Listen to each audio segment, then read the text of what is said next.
Do you struggle with your position in the saddle while you ride?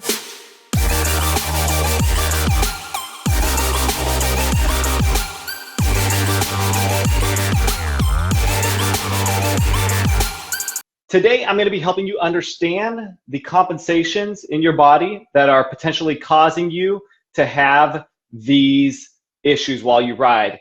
And if you're like, Michael, I've seen you go live today already. Well, guess what? The connection was absolutely horrid. So I wanted to make sure you got this information. So this is round 2 of me filming this. And today I want to just really make sure you understand how we can improve your position by understanding why your body is compensating. And I understand this really well because over the past 4 years, I've spent most of my days working with riders who compensate, who have come into me and have either caused them to be ineffective while they ride or caused them pain.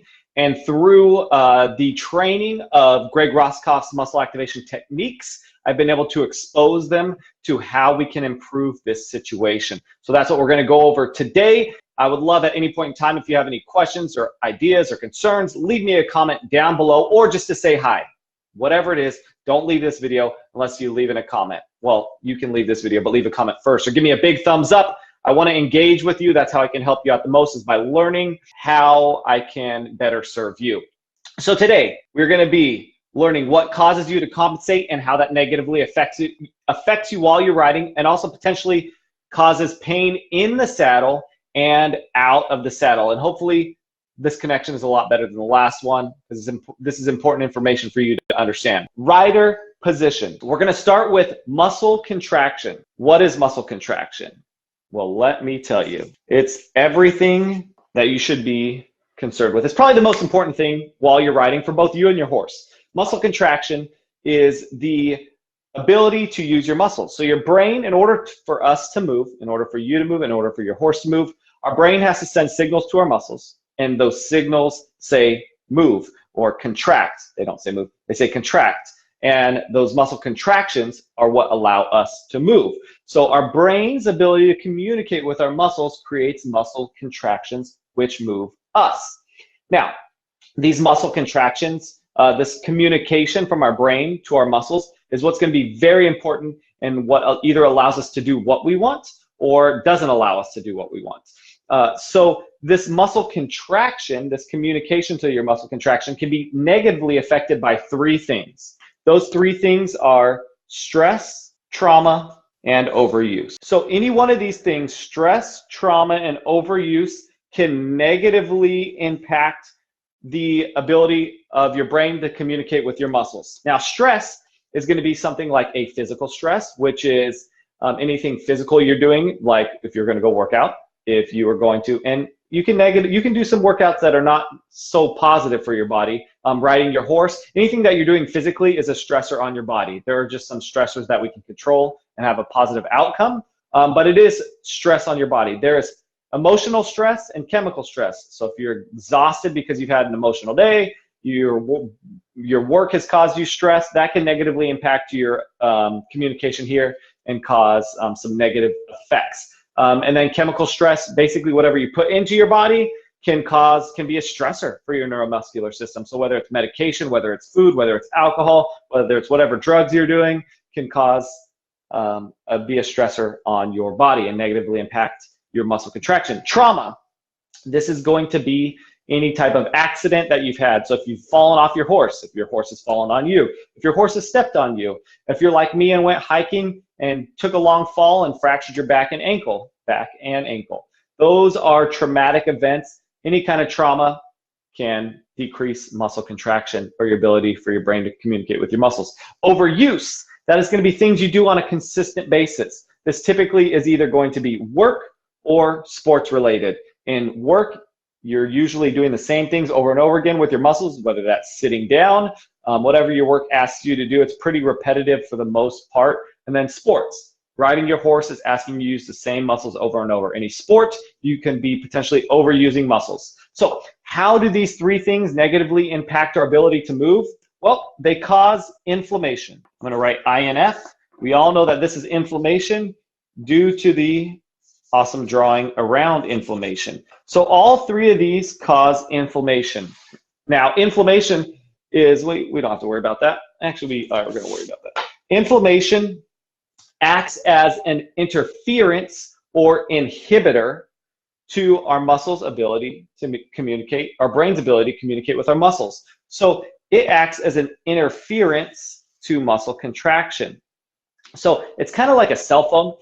If you have poor reception, and there used to be static back in the day, but static and poor connection is like inflammation in your body, meaning that the more inflammation we have caused by one of these three things, the harder it is for our brain's ability to communicate with our muscles, meaning we can't contract our muscles when we need to, as well as we need to, and that can cause some issues. And those issues are, we're going to write instability, which can cause tightness. So this inflammation, our brain starts to recognize, hey, I can't communicate with my muscles when I need to efficiently, therefore I'm not stable, I cannot control necessarily what I'm doing, and then I potentially increase the risk for injury or overusing muscles. So instability, I want you to imagine that you're walking and then all of a sudden you take a step on ice, and what's the first thing your body do?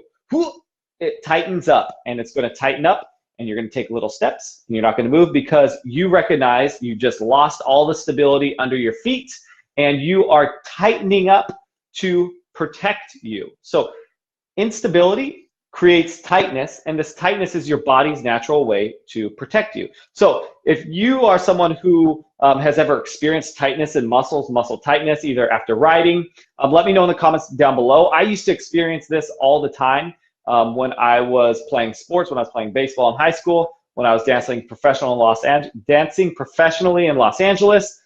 There would be many times I would wake up the next day with very tight muscles. So if this is you, give me a thumbs up or write in the comments below if you have experienced this tightness. And now you get to start understanding that this tightness might be instability in your body, inflammation caused by one of these three things. And this inflammation is not allowing your brain to communicate to your muscles, and this can cause instability. And this instability causes tightness. Another way to think about this is going to be like loose battery cables. So if you're in your car and you're trying to start your car, no matter how many times you turn your keys, the car is not going to start because that signal to start the ignition is not going to hit because you have loose battery cables. This is the same thing we're going through here, is that you're having an issue with communication. Therefore, your body's natural response is to tighten up and protect you. So now that we know this, tightness in our body and an instability to communicate and use our muscles the way we want to when we need to, whether we're in the saddle or off the saddle, creates compensation. Compensations.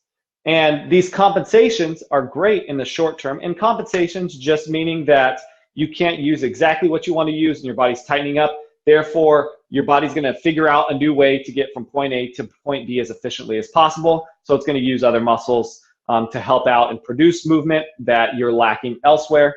And so this compensation is great because it's getting you from point A to point B. Without this compensation, you'd just be laying in bed not being able to do anything. But over the long term, it is going to continue to make certain muscles stronger and certain muscles weaker, certain muscles stronger, certain muscles weaker. And that long-term effect of that happening is going to be you end up with crookedness. So if you recognize that your hip is either forward or back, up or down, one leg seems longer, one shoulder's higher, whatever that compensation is created over the long term, it's going to put you in a position that's going to be harder for you to be effective when you're in the saddle.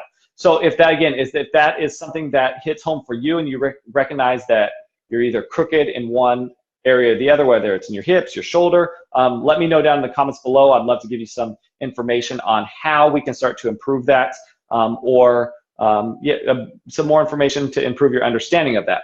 But the compensation in the long term is not what we want because, again, that causes poor position. And more importantly, it can cause negative health effects. It can put extra stress on your joints, extra stress on your muscles. Over the long term, create more potential for injuries. So going back over this, by the way, first of all, if you find this is information that is hitting home for you and is beneficial for you, and you realize it would be beneficial for someone else, whether it's a friend or, so let's say you have students because you're a trainer, I would love if you share this on your page. And even if you don't feel comfortable with doing that, you can write their name down in the comments below and they will be notified and they'll be able to check this out. I believe it's important if we want to fix something to have an understanding of why it exists in the first place, because it becomes very hard to improve things we don't understand. And that seems like a big part of our culture these days. So really quickly going through this again, you want a better position. We struggle to have better position because we have compensation in our body. We have compensations that have been in our body for a long time, and this compensation has been caused by instability and tightness in our muscular system that's been caused by inflammation. So anytime there's inflammation in your body, it creates an interference or an inhibition to contract your muscles because you've had some type of stress, trauma, or overuse. So this inflammation is really negatively impacting our ability to use our muscles, which create compensations, which negatively impact your position in the long run and also introduce you to being potentially injured as well. So yes, that is how you can improve your position, by understanding how this compensation can negatively impact that. And if you're like, Michael, well, what do I do now? You can write down below, send me the challenge, and I've got something for you. It's a 14-day challenge that's going to help you improve the connection to your core. It's going to help you start to get a feeling for what muscles might not be working as well, what muscles you may feel weaker in, and have a very specific approach to start strengthening this stuff and seeing how this strengthening can improve your ability to use your muscles more efficiently. As well, you can also go to muscleactivation.com, which is a muscle activation techniques website, and you can look for a practitioner near you. Muscle activation techniques is what I do in person as well. It's a great way to restore motion and get rid of this inflammation, and teaching your brain how to communicate with your muscles as efficiently as possible. So if you have the availability to that, I highly recommend it. And if not, and you want to get started on something right now, let me know again down below. Say, send me the challenge, and I will make sure you get this information so you can start to do stuff on your own. Because most importantly, my mission with all of this is to help you do what you love better for longer, and most of you, that's probably riding. So to be able to ride your horse for as long as possible and at the highest level possible without worrying about age or injuries slowing you down. If you have any topics that you'd like me to discuss in the future, leave that in the comments below. Again, I'll be checking these comments. Share this information. Let's build a community of people who like to be active and are smart about it and really want to push themselves to enjoy the one life we have. Got real deep there. Hope to see you next Friday. And those of you that watch this, see ya. Thank you so much for watching this video. If you want to continue to become the best rider you can be for as long as possible, make sure you subscribe to my channel. I'm going to continue to put out videos and allowing you to get the most out of your body so you can get the most out of your horse.